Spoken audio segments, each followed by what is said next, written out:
পবিত্র ঈদুল আজহার লম্বা ছুটি শেষে কাজে ফিরছেন গাজীপুর শিল্প অঞ্চলের পোশাক কারখানা শ্রমিকরা।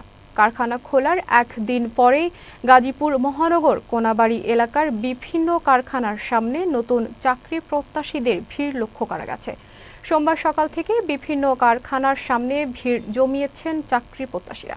এদের মধ্যে অনেকেই ঈদের আগে বিভিন্ন কারণে চাকরি হারিয়ে হয়েছেন বেকার, যারা কেবল কর্মসংস্থানের সন্ধানে ছুটে বেড়াচ্ছেন গাজীপুর শিল্প অঞ্চলের কোনাবাড়ি সহ বিভিন্ন কারখানার সামনে। অন্যদিকে কারখানা কর্তৃপক্ষ বলছেন কিছু অভিজ্ঞতা সম্পন্ন সুইং অপারেটর নেওয়া হচ্ছে। এখানে অনেকক্ষণ হয়েছে, 1 ঘন্টা আনি। তো ওরা মুখ চিনে চিনে পরিচিত মানুষ দেখে নিচ্ছে, আমাদেরকে দেখে জিজ্ঞাসা করতেছে না, ডাকতেছে না। অনেকক্ষণ লিখেছে, দাঁড়ায় আছে। 2 মাস যাবত ঘুরতেছি, চাকরি পাইতেছি না, ছেলে মানুষ নেয় না। ছেলে মানুষের জন্য চাকরি নাই, মেয়েদের চাকরি হয়, আমাদের চাকরি হয় না। তাহলে আমরা কি করব? আমাদেরও তো কাজের প্রয়োজন, তাই আমরা কাজের জন্য এই জায়গায় আসছি। যাদের ভেতরে লোক আছে তাদেরকে নিতাছে, আর যাদের লোক নাই তাদেরকে নিতাছে না। আমরা 2-2.5 মাস থেকে এখানে ঘুরতেছি, আমাদেরকে নিচ্ছে না।